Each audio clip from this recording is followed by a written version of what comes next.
여호야다가 왕자를 인도하여 내어 왕관을 씌우며 율법책을 주고 기름을 부어 왕으로 삼음에 우리가 박수하며 왕의 만세를 부르니라. 아멘. 아합 왕조의 몰락 이후 북이스라엘은 예후가 새 왕으로 세워지며 새로운 시대를 맞이하게 됩니다. 그러나 남유다에서는 전혀 다른 양상의 일이 벌어집니다.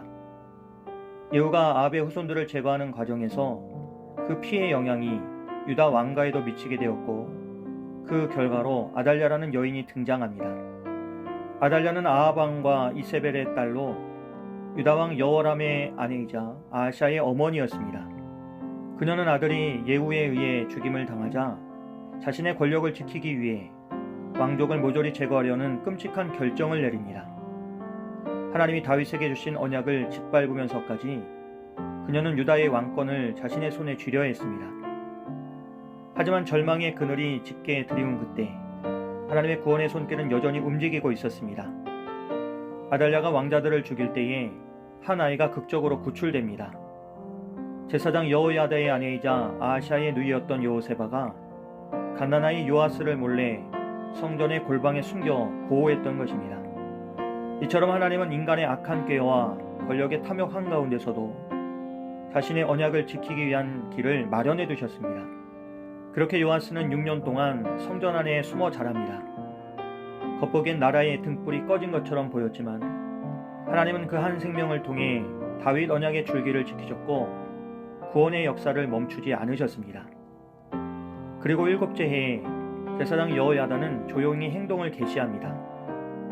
그는 군대 장관들과 고관들을 비밀리에 모아 작전을 세우는데 성전의 규례를 이용해 요아스를 보호하면서도 동시에 반전의 기회를 준비합니다. 그는 성전 수비대를 세 부대로 나누고 다윗 왕이 남긴 창과 방패를 꺼내 군사들에게 나누어 주었습니다. 그리고 마침내 요아스를 백성들 앞에 세우는 날이 다가왔습니다. 여호야다는 사람들 앞에서 요아스에게 왕관을 씌우고 율법책을 주었습니다. 그리고 여호야다가 그에게 기름을 붓자 백성은 박수를 치며 왕의 만세를 외쳤습니다. 그것은 새로운 시대의 시작이었고 하나님의 언약이 다시 살아나는 순간이었습니다. 오늘 본문을 통해 우리는 몇 가지 중요한 교훈을 배웁니다. 먼저 하나님의 언약은 사람의 괴계와 악함을 넘어 반드시 이루어진다는 사실입니다. 모든 것이 무너진 듯 보였고 다윗의 혈통이 완전히 끊긴 것처럼 보였지만 하나님은 요아스라는 한 생명을 통해 언약을 이어가셨습니다. 하나님께서 숨겨두신 그 생명은 희망의 불씨였고 그로 인해 유다의 등불은 꺼지지 않았습니다. 우리의 삶에도 이런 순간이 있을 수 있습니다. 모든 것이 끝난 것 같고 앞이 보이지 않는 혼란 속에 놓일 때에 우리는 낙심하고 좌절할 수밖에 없지만 하나님은 그 가운데서도 여전히 일하고 계십니다. 숨겨진 골방에서 조용히 자라나던 요아스를 통해 하나님의 뜻이 이루어졌던 것처럼 오늘 우리의 삶 속에서도 하나님은 침묵 가운데 일하고 계십니다. 그리고 두 번째로 우리는 오늘 본문을 통해 제사장 여호야다의 믿음과 용기를 배울 수 있습니다. 그는 하나님의 언약을 지키기 위해 목숨을 건 결단을 내렸습니다.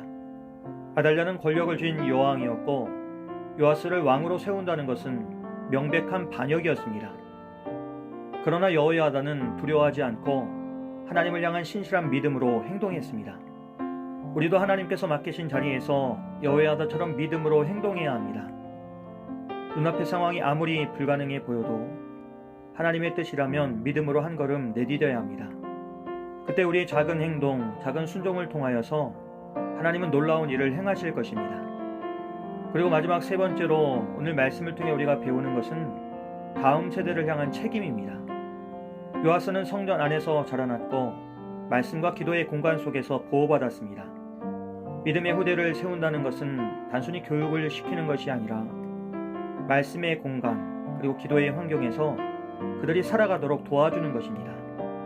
그러므로 오늘 우리가 해야 할 일은 눈앞의 현실에 휘둘리지 않고 하나님의 언약을 붙드는 일입니다. 지금은 보이지 않더라도 오직 하나님을 의지하고 하나님께 모든 것을 맡기는 것입니다. 우리의 삶 속에서도 요아스와 같은 하나님의 계획이 숨겨져 있을 수 있습니다. 우리의 몫은 끝까지 믿음을 지키며 여호야다처럼 하나님의 말씀에 따라 행동하는 것입니다. 하나님의 구속사는 결코 멈추지 않습니다. 겉으론 무너진 것 같아도 하나님은 언제나 한 생명을 남기시고 한 사람의 순종을 통해 역사를 이끌어 가십니다. 오늘 그 믿음의 자리에 우리가 있기를 소망합니다. 이 시대에 귀히 쓰임 받는 한 사람이 되기를 주님의 이름으로 간절히 기도합니다. 좋으신 하나님, 절망 가운데서도 하나님의 뜻은 결코 사라지지 않음을 믿습니다. 숨겨진 골방에서 요아스를 지켜주신 것처럼 우리의 삶도 주님의 손에 보호받고 있음을 믿습니다. 언제나 하나님의 계획 안에 있음을 기억하며 우리도 말씀에 따라 믿음으로 살아가게 도와주시옵소서. 예수님의 이름으로 기도합니다. 아멘.